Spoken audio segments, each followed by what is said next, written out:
Good afternoon, ladies and gentlemen, and welcome back into the Nexus Gaming Series Division E West. My name is Bahamut. On the left-hand side, we have the members of Nerd Herders. Robbie Black is going to be on the Sonya. Miding is going to be on the Vala. Mosley is going to be on the Auric. Arco is on that Joanna, and we see Rusty on the Anduin. Over in the red, we've got the members of 210 Blechman Street, or for short, 2560. Asterix is going to be on the Imperius, Laloid is going to be on the Uther, Slow Cheetah is going to be on the Diablo, Arda is on the Orphea, and we will be seeing Dominator playing that Rainer. Checking out those level 1s and getting into our first engagement. Let's see what's going to happen here, as Orphea has already kind of split off from the friendly team, not looking to maybe go into this first engagement, just hanging out in the bush. Oh, actually, no. It's going to be a play into the solo laner once Mosley rotates up. I think the Orphea is going to look for a play into that, but here's the thing. This Leoric sees the Orphea trying to step in, and that's going to be a potential turn on to her. She's going to Crushing Jaws, excuse me, not Crushing Jaws, she's going to chomp onto the Leoric, and will not yield any sort of kill potential, but looking a little threatening at the start here in favor for the side of 210 Blechman Street, as we will have Leoric in the top lane, immediately rotating up to start clearing things out. If you are curious about the MMR for these teams, as we have jumped from our Heroic Division all the way over to our Division E, you can do !NGS MMR in chat, and that'll give you the average MMR for these teams. Obviously, average MMR means you can have someone of, you know, like Plat, but then you can have a lot of bronze players, and that will equal out to whatever average MMR you're supposed to be fed into, or no, not fed into. What division you're going to be placed into? There we go. That's the proper way to pronounce that one. Zavala gonna be firing at will, trying to build up those stacks. Already at 7 out of the 20 for that initial boost in damage. Miding needs to back off right now, continuing to keep that hatred up, auto-attacking into the enemy side. Few extra multi-shot stacks, as Leoric will soak up the top lane. Our first Punisher being frozen in said top lane, and Impaler Camp going over the side of Nerd Herders. Do we have MMR for bronze and silver? Yeah, of course. There's a number in there. I don't know what, but there's definitely a number in there. Probably like 100. I don't know. I have no idea what the basis for the MMR of Heroes to Storm is. I don't look at that too much. Asterix will continue to push things up in top, but Leoric is double soaking just fine and keeping the experience coming in for the friendly team, catching that mid wave as well a little earlier. And we will be seeing camps to be pushed into mid, or at least attempted to be pushed into mid, as the double soak will continue out between both sides. Hyper carry Vala, though, on the side of Nerd Herders. We'll see how this will work out for them. Still building up those stacks. Mid lane engagement will pop off. Orphea going to get hit with the Chastise. Does have the Piercing Light at level 4 for the Anduin, so you have that Chastise will pierce through the target. Div Z, one day there'll be Div Z in NGS, and that'll be the day that I apply to play.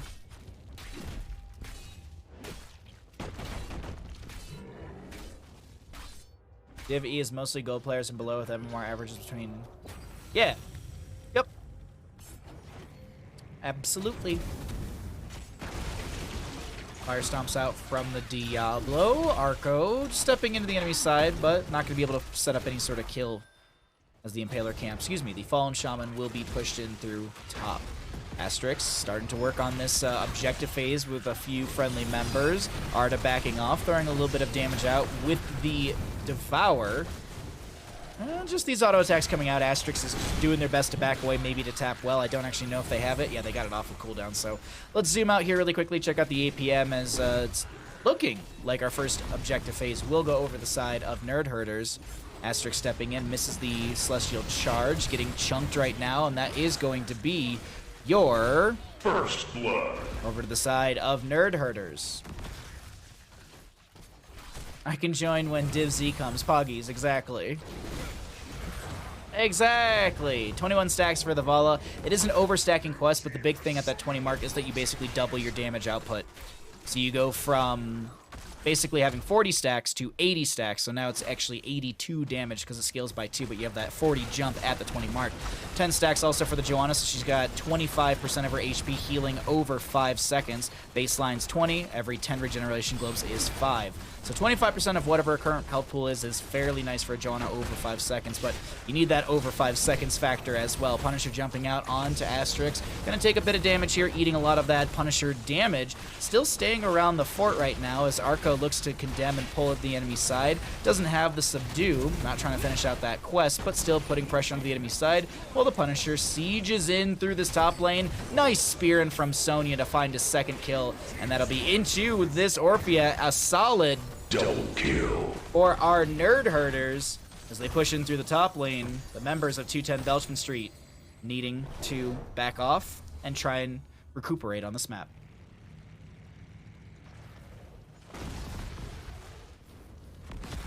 Hey Mythos, what's up, bud? Good to see you. Hope you're having a wonderful day. Thanks for coming by. 10 talent tiers will be achieved slowly, actually not slowly, but very quickly for the members of Nerd Herders. So while that's happening, as always, let's check out those other numbers. Damage, healing, experience coming through for both sides. Raynor going for a few questing talents. His level 1, he did go for that Gambit talent. Got some extra damage, but also did go Behemoth Armor at level 4. We can check on those stacks once we get out of these other numbers, but they're playing around the leashing of this camp. Leoric gets back onto it as Vala comes through, multi-shots out, but will not be enough to, not enough range to connect onto the Raynor. And this will be Leoric grabbing camp for bottom. Orphea and a few others grabbing this camp on the right. Is there an invade from Leoric? No, he's considering it, but doesn't actually step in time. Leap from the Sonya. Leoric is holding. I would assume it's going to be Entomb, but you never know. March of the Black King could be an opportunity as well. Level 20 upgrade is really strong. Vala with a few connections on that Reign of Vengeance and a multi-shot to back away. Be building up those baselines, or excuse me, those level 1 stacks as that 10 talent tier coming in slowly but surely for 210 Blechman Street. Next Punisher phase will be mid lane, Arcane Punisher. Can they make anything on the side of Nerd Herders happen through bottom? Doesn't seem like anything more than a poke, but the Shadow Charge on Diablo will connect. There's going to be leaping from the Sonya onto this Orphea, and she is going to be annihilated. Another pick onto Orphea as the slams come through from Robbie. Leap of Faith to save this Sonya from any extra tower shots, and unfortunately the Entomb will not connect. Little miscommunication and mistiming onto that. Doesn't matter. Rotation to mid lane to continue to soak things up as Robbie takes back that experience that was kind of floating around on the ground. And still, oh, my apologies, we do have the Leoric going down to the bottom lane. Apocalypse, Divine Shield, Angelic Armament. Pretty standard heroics for the members of 210 Blechman Street. Hey, Russ, what's up?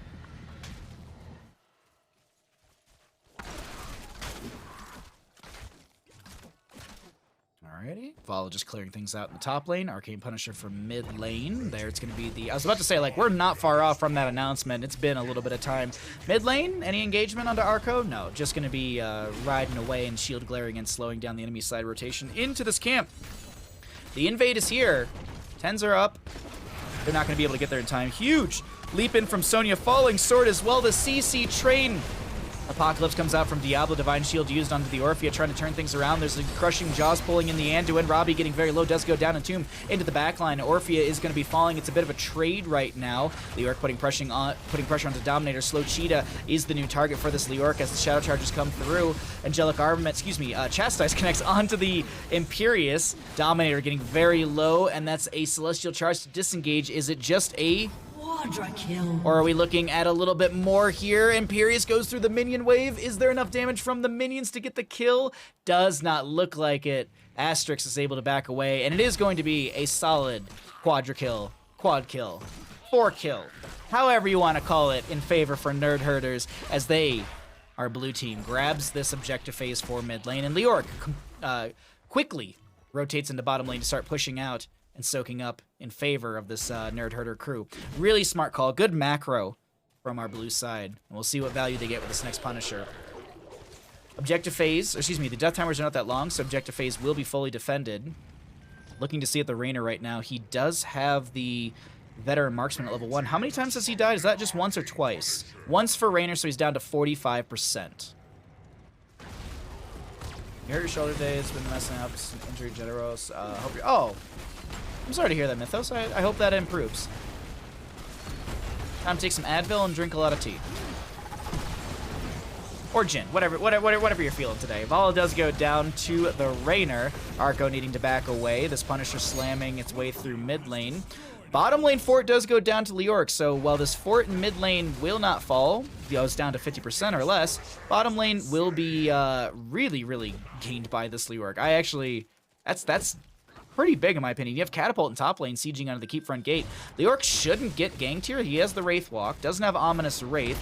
Still continues to try and brawl out, and maybe I was wrong. I thought he had the ability to get away here. Does apply the Drain Life, but that Spectral Leech, excuse me, doesn't survive enough, or doesn't sustain him enough. Anduin was a little bit late. Might have had the Leap of Faith. Let's actually check really quickly. Leap of Faith was on cooldown, so not going to be able to save him. And actually, as the oh no, excuse me, that's the Enchanted Boots. I thought we were at 16 already. No Glyph of Faith value. The double kill, yeah, double. Tim Horton fans will get that. This is a really risky spawn point for this Leoric as Orphea tries to... Okay.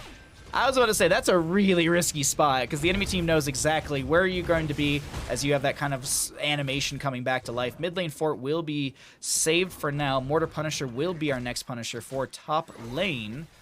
Rusty and friends holding bottom, and mid lane being sieged in by this Sonya and Leoric.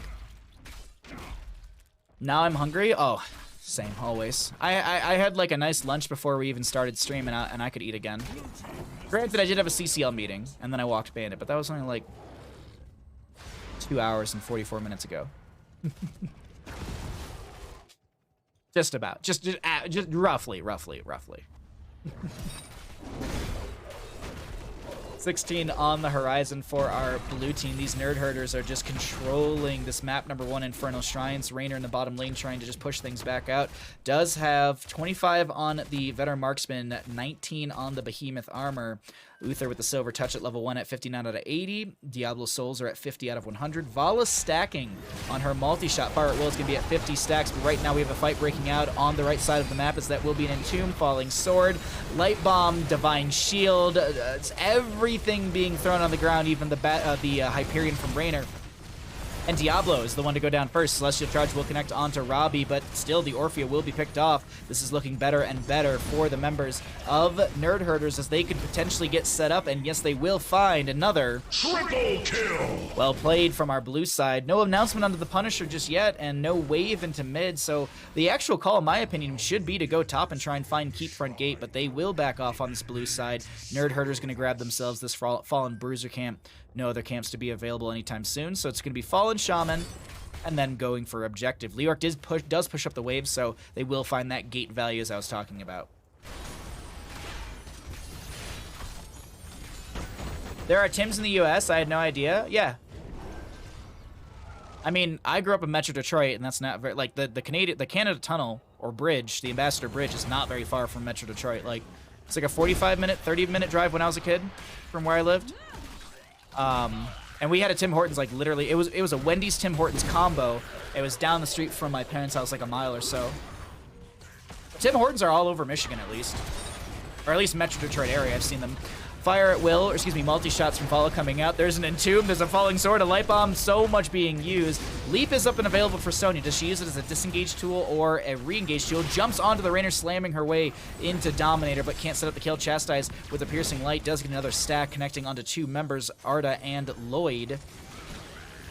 16 talent tier advantage to our blue team as they all heal up from the Anduin, who does now have that Glyph of Faith with a secondary charge on Leap of Faith. Hyperion from Raynor does come through. 34 of these Skeletal Defenders are rising in favor for our blue team as the Diablo is shredded. No souls to reset, 76 onto that. Asterix is so very low. Raynor goes down, losing another stack of his Gambit talent. Wraithwalk from this Leoric. He's looking to be able to pick up that experience and mop up this engagement. Is Buried Alive available? Excuse me. Is the Entomb available? Not for 5 seconds. Chastise onto 2. This is looking so bad for the members of Nerd Herder. That's a solid pentakill in favor for the members of Nerd Herders. 210 Belchman Street needing to, well, recover or revive as fast as possible by just waiting for their death timers to go. Punisher will arrive through the top lane, but we will have 210 Belchman Street spawning soon. Excuse me. Fire Stomp's not from Diablo. I was trying to read his talents at the same time as talking. Did not work out for me. I was looking to see if he was the Fire Stomp build. Rainer with the penetrating round to knock back the enemy side. Celestial Charge from Imperius. He's getting chunked right now. Pops the Angelic Armament. There's a Light Bomb from Anduin as well. Leap in from Sonya. The Chain CC is too much. The Crushing Jaws come out, and Orphea actually finds a counter kill into the Sonya. Arda getting very low. Onset Orphea. Punisher jumping over. This Vala does get picked off. Catapults have arrived to core with the Fallen Shaman Camp. Punisher wailing its way onto the core as well. Punisher made... Actually, he just used his jump. I don't think he's got another one, unless he actually jumps onto this... Uther, he finds the kill, no 20 redemption. Punisher actually starting the re-engage, as well as this core still falling in HP. I can't believe the series of events. I can't believe that this game went the way it did, but it is going to be Nerd Herders taking game number 1 in our best of 3 series. GG, well played. There's a Tim Hortons near me in Northwest Ohio. Yeah, that makes sense. That makes sense. Like a Tim Hortons in Louisiana, I would press X to doubt, but like in the tri-state area, like Michigan, Ohio, Illinois, I feel like yeah, you'd definitely see some Tim Hortons. Maybe I feel like Chicago, yeah, Chicago definitely.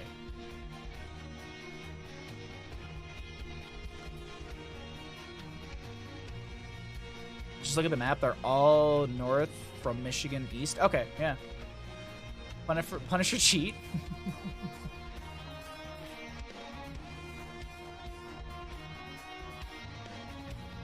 There's a Timmy's every few blocks. I mean, that's like Starbucks. I was down in Sacramento when I was displaced, and my buddy was like, we were driving by a building, and I was like, oh, that kind of looks like a Taco Bell. And he goes, I bet it's a Starbucks. And I was like, dude, we just passed a Starbucks. And he's like, we're about to pass another one. I'm like, Jesus Christ.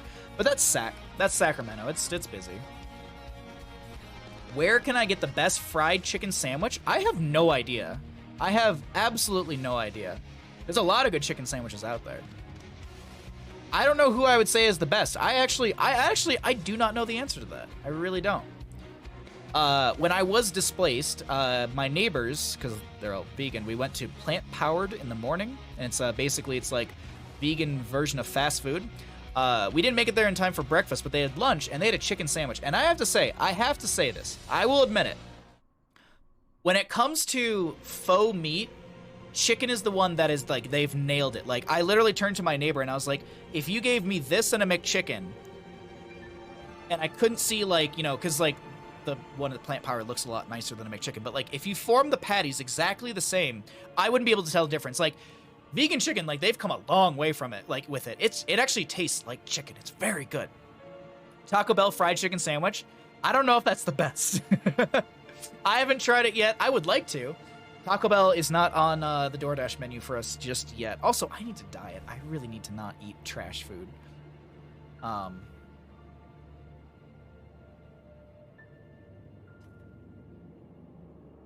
Let me get, I need to get a message out to Warak really quickly, and then we'll get into our next game, okay? Where is my sauna? Taco Bell crispy sandwich taco is good. Oh, no, that's the thing is, I haven't tried it, but I've heard a lot of people have had it, and they're like, yeah, it's a chicken sandwich from a fast food place, basically. But is it a taco or a sandwich? It depends how you eat it. Depends how you eat it. A&W chubby chicken sandwich is pretty good. Ooh, that sounds very good. I need to know that fried chicken place. Munka, Which one? The one I was talking about? It's called Plant Powered. It's in Sacramento. I don't know how many they have, but I mean, I'll say this. For lunch, I would eat there again. For breakfast, they had their version of like a sausage McMuffin sort of deal, and they have not, like, pork they haven't nailed down. Like beef and pork, I don't think it's been nailed down because, like, texture-wise, it usually comes out a little too rubbery.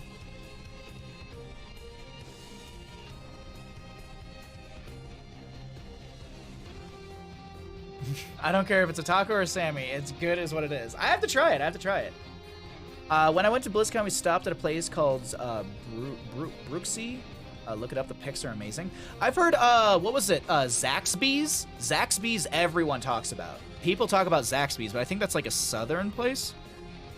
I've heard a lot of things about Chick-fil-A, but I've never eaten at Chick-fil-A, and I have no really desire to do so. You know what I will say is a good chicken sandwich? Buffalo Wild Wings. Buffalo Wild Wings is a solid chicken sandwich. For like a chain, for like a massive chain, I think Buffalo Wild Wings is a great chicken. Like they do, I mean, you can get like different sauce and stuff. The old KFC Double Down. Okay, now I don't know about that one.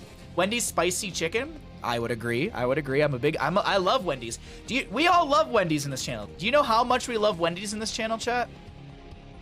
I can hear someone actually saying, "Oh no, please no."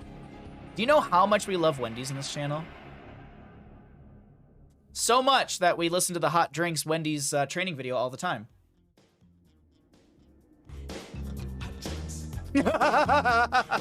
I'm not gonna make you listen to the whole thing. That's it. Okay, that was it. Bad. Wendy's was great until Dave died. Did something change? I don't know if there's like like politics around it. Okay, sorry. I needed to message work. I got the thing in Asana. Let me just message him to make sure he knows he's got everything he needs for the video for Friday. At Warak. Hi. Video stuff is set. Yes. Friday. Heart. Close Asana. Or Slack. Spoiler alert, Baja is direct Dave Thomas descendant. Shh, don't tell people. I don't like fried chicken, so I tried KFC Double Down, but grilled. It was wet, slimy, and gross. My fault. Yeah, no, thank you. Who doesn't love chicken and bacon wrapped in more chicken? That is true. Buffalo Wild Wings chicken is a sandwich. I like Buffalo Wild Wings. I want Nashville spicy chicken sandwich. I want to go to like the South and get some like chicken there. I've never been like, I would love to go to Louisiana. I feel like that'd be a really fun place to go. Don't eat Chick-fil-A. Yeah, no, that's also one of the reasons I don't go there. They're horrible. They're a horrible company. So that's there's that part of me that's just like, I wonder why people love Chick-fil-A. But then there's the other part of me that's just like, I could eat somewhere else and not. So I don't. So I just don't. I don't eat Chick-fil-A. Yeah. Yeah, same, Nancy. I have never had it my entire life. I've had KFC like twice in my life, but that's only because I get sick every time I eat it. Like, not like tummy sick, but like I get like a legit, like 2 times in a row I've had KFC. I've gotten like an actual cold, and I'm like, that's it. I just don't eat KFC. I also, you know, here's the thing. When it comes to chicken, it's such an not easy thing, because it's also easy to fuck up. It's fun to like experiment and try it yourself. Like I feel like doing like breaded chicken stuff like that's not that hard. I don't know. You've got violently every time you've had KFC. Yeah, I don't think KFC's for me. Popeyes over KFC. I lived in Detroit and I passed by Church's Chicken and Popeyes all the time. Never had it my entire life. I heard something bad about Jimmy John's recently. Like I heard Jimmy John's like what was it, like the Jimmy John's like they're like poachers or something like that. So I was like, shit, I can't eat Jimmy John's. But then I discovered there's Jersey Mike's subs and that shit's delicious. We don't have either of those up here, but now I'm like, oh, I'll just go to Jersey Mike's. Church's and Popeyes. Popeyes chicken's the shit. I love that in Little Nicky they literally had an entire thing about Popeyes chicken in that entire movie. And that movie made me want to try Popeye's chicken, but I never did because I had KFC before that, and I was so turned off about fast food chicken. Jack in the Box. We have a Jack in the Box in South Lake Tahoe, and I've never had Jack in the Box in my life, but I've had people tell me, like, don't eat Jack in the Box. It's gross. So I don't know. I've never had it. Maybe I should try it. Jimmy John's here sucks. Yeah, Jimmy John's is meh. It, like, at this point, like, it's like Jersey Mike's, and then, like, Firehouse is, like, just barely beneath that. Those are probably my go-to. Subway's up there as well. I like Subway. I don't care if they have sugar bread.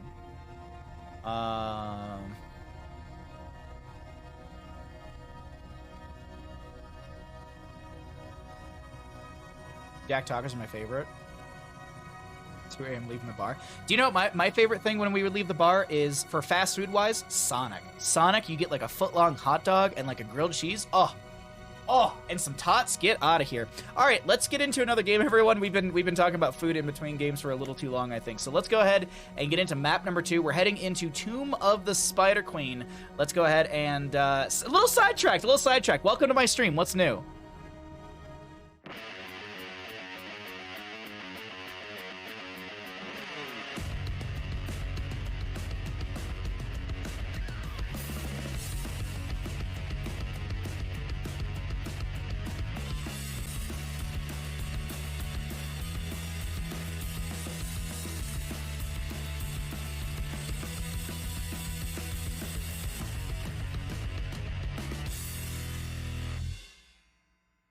Good afternoon, ladies and gentlemen, and welcome into the Nexus Gaming Series Division E West.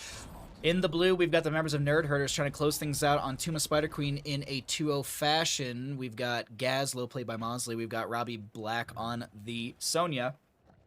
Meeting is going to be on the Orphea. We'll be having Rusty on the Brightwing, and Arco is going to be on the Diablo. On the right-hand side, we got the members of 210 Blechman Street. We'll be seeing Lloyd on the Uther. Dominator going to be on that Vala. Asterix will be on the Joanna. Jaina to be played by Slow Cheetah, and Artanis in the top lane played by Arda. Let's get into mid lane and check out those level 1s and see what our first engagement will be looking like. That actually surprises me, Park Chop, that they actually have a lettuce-wrapped burger. That's weird to me.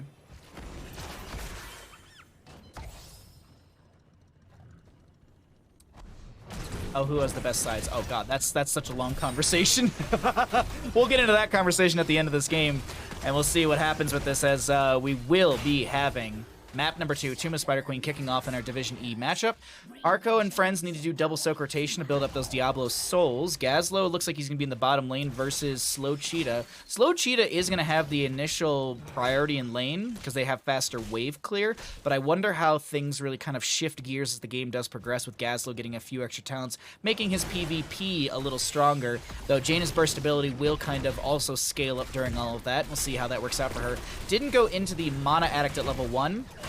Excuse me, the Fingers of Frost, Mana Addict is Kael'thas's. So you went into Lingering Chill, so you increase the duration from 4 to 6 seconds. This does play into your baseline ability of Frostbite, since you have the duration increase where you can actually, the window increased of where you can actually have that damage for Frostbite available or applied. Bottom lane, dive onto this Gazlo. There's a nice stun from Uther, slam, jam, and first blood. Over to 210 Blechman Street, dropping a few gems off that Gazlo. Didn't pick, I think he actually had one wave worth of gems right there.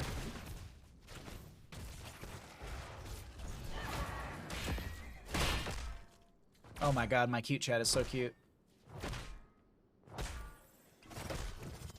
Eliminating the bun is the most unhealthy. Yeah. Bottom lane once again. But it is going to be Robbie this time with a little higher health pool than... Actually, what's the difference between the two? 2,700... No, it's actually really not that big of a difference between Gazlo and Sonya on their health pools. But bottom lane... This is Robbie starting this camp, but this is the thing. They don't know that there's two members right above. Sonya's going to get dropped a little low here. Uther hanging around, just pretending like no one's there. Vala comes in with some burst, so is it going to be the Jaina as well. Robbie trying to back away. The Blizzard comes out as well. Stun from Uther, and a second kill for the side of 210 Blechman Street, coming out hot, swinging in game number 2 of Tuma Spider Queen. But they actually leave the camp. That's a little surprising. They have the priority onto this, in my opinion, and they let it leash, which means it goes back to full HP. A little interesting, a little confusing, honestly, why they let that happen right there. Artanis is going to be Protector of Ire. He's going to be building out those basic attacks against enemy heroes. And I have to be honest, there was someone I was playing with in my Storm League crew on Tuesdays, Memory. He had over 700 stacks at the end of a game. And it wasn't like we had like a super long, like 40-minute game or something like that. Like, it was an average, I want to say it was like an average like 20-something minute game. But Memory had 700 plus stacks on an Artanis. It was like, I screamed at the end of the game. I sent it to Grubby immediately. I was like, dude, you gotta see this. Anyways, Robbie gonna get chunked a little bit by the Jaina once again. Swap from Artanis comes through. Arda trying to back away. Orphea stepping in, but it's not going to be enough to find a kill. No counter just yet, as Gazlo actually, in the end, is going to be able to get this camp. Unless there's an invade, no, it's going to actually go over to him. Over 700, yes. I have a screenshot of it. I can actually grab it after this game. Just remind me.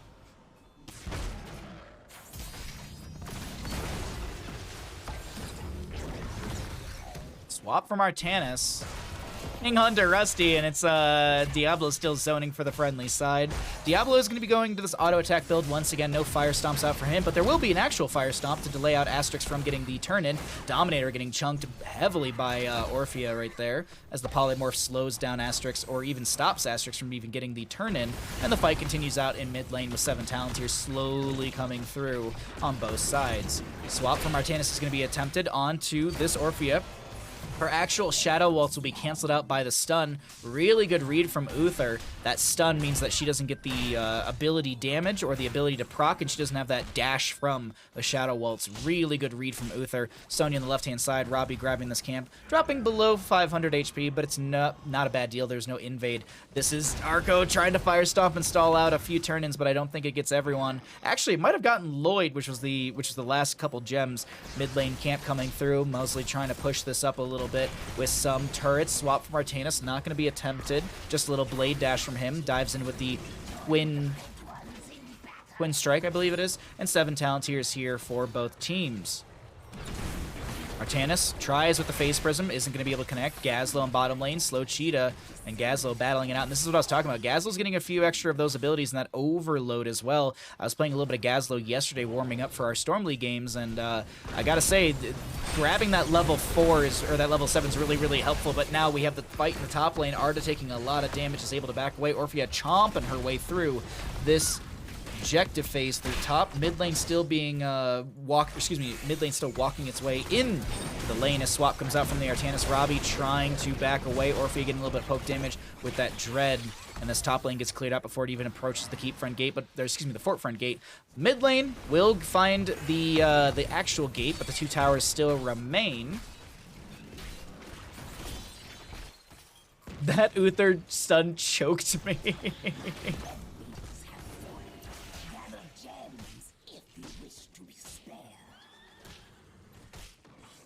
Oh, go get in and out, chat. Chat, go get the food that you want, all right? Don't let anyone stop you. Let me be your horrible enabler. There you go. Diablo Souls will be finished out. A little bit of stun explodium charge from the Gazlo trying to zone back the enemy team. Phase shift from Brightwing will connect onto Diablo. Shadow charge onto this Joanna. Spear in as well from Robbie. Asterix getting chunked heavily. Blade dash from this Artanis trying to put pressure on the enemy side, but the pressure is actually going to be applied by the Jaina. And this is, oh my god, such a close fight.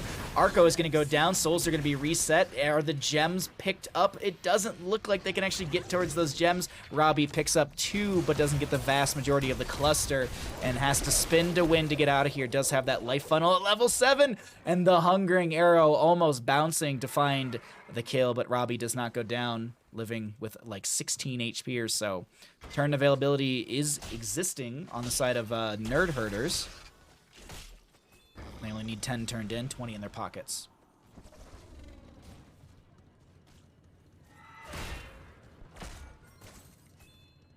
I lurk here as well. Yes, you do. Desert Jester is everywhere. All-encompassing. 10 talents here on the left-hand side, so as always, let's go ahead and cycle through the 10s because the other numbers. Ooh, Shadow Charge, Apocalypse, Dominator getting chunked, body blocked very well, Polymorph, and Crushing Jaws. Vala gets picked off just before the objective phase spawns into lanes. That is a rough go for the members of 210 Belchman Street. Is there a story behind the name? Eddie, I have no idea. Hold on, let's talk about this engagement, then we can talk about what their name is. That's a huge Ring of Frost connecting onto quite a few members. Soothing Mist, Emerald wins, and Rusty is able to save the rest of the friends up in this top lane. The Orphea did go down. There's a swap in from Artanis. Bottom lane has a Gazlo free pushing. Mid lane has a camp pushing back against the Webweaver, and top lane approaching the fort front gate will be rotated out from the members of Nerd Herders. So, for anyone that doesn't know, in NGS you get to choose your ticker name, and that is the shortened name of your team. One of the teams I casted had nothing to do with mustaches, but their shortened name was like Stash. I even asked in chat, and they happened to be in chat, and they were like, oh, it's because I have a mustache and I'm the captain. I'm like, okay, cool, whatever. So 210 Belchman Street, their short name is 2560. I don't know why, but it is. So I hope that answered your question. Oh, is that the reference again? I think actually we talked about this before. Is the 2560 the reference from Monsters Incorporated? Massive grapple bomb. Shadow Charge sets up the kill into Jaina. Sonya is able to get the last hit into the into the Artanis, as Orphea is able to use the chomp. The insatiable. Oh my god. The chomp value into that Uther. Oh my god. Triple kill overall for the members of Nerd Herders. Fantastic customer service, 5 stars. Thank you. I always do my best.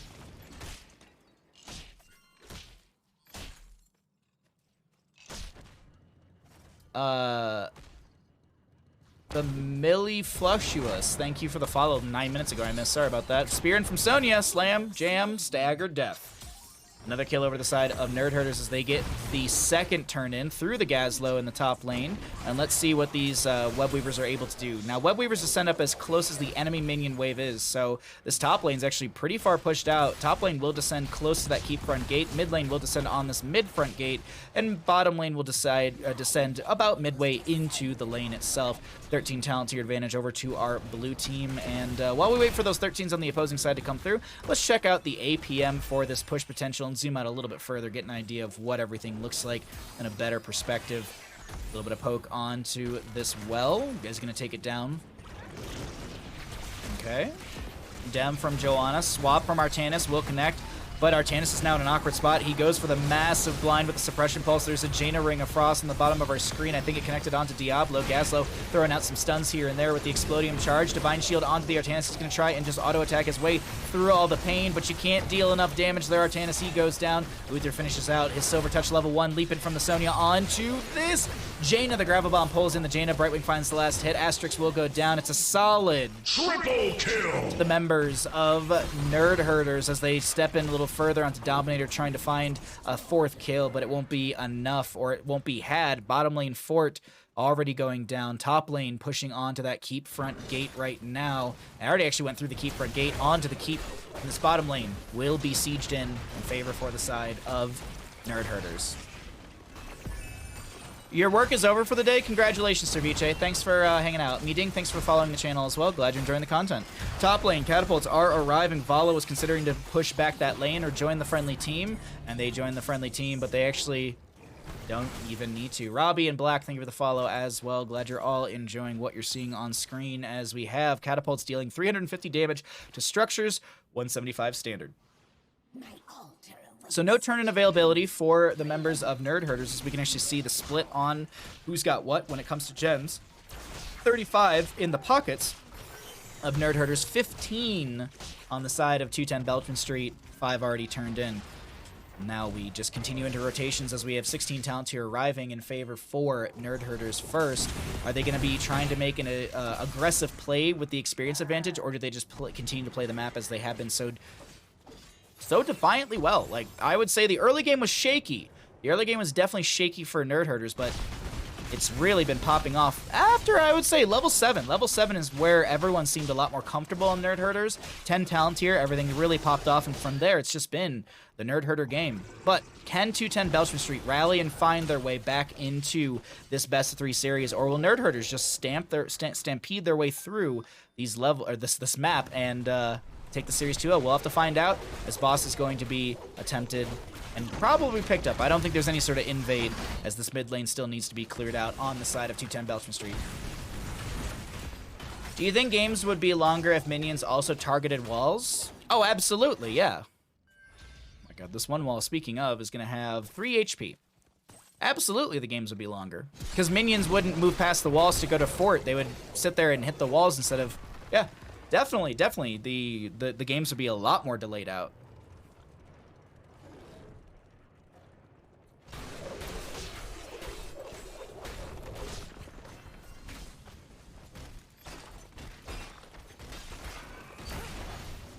He's here all week, just don't ask for jokes. Why? My jokes are amazing. Leaping from Sonya, crushing jaws from the Orphea. There's going to be a Rain of Vengeance from Dominator trying to make some big plays here, but the Artanis goes down. Divine Shield onto this Uther, if I'm not mistaken. Might have been the Joanna, but either way, the Uther goes down, traded for the Orphea. Vala picked off as well. We're finding ourselves in the realm of a potential pentakill for the members of Nerd Herders. Can they actually do this? Overpowered Diablo, Asterix is low, and there it is. In favor for the side of Nerd Herders. They moved a core at 13 minutes. Is this possible? Death timers are low and the core is falling rapidly. There's 10 seconds still on a couple players, and I cannot believe it. Ladies and gentlemen, our second best of 3 of the day is going to be just speed ran by the members of Nerd Herders. They take this series in a 2-0 fashion. GG. Well played.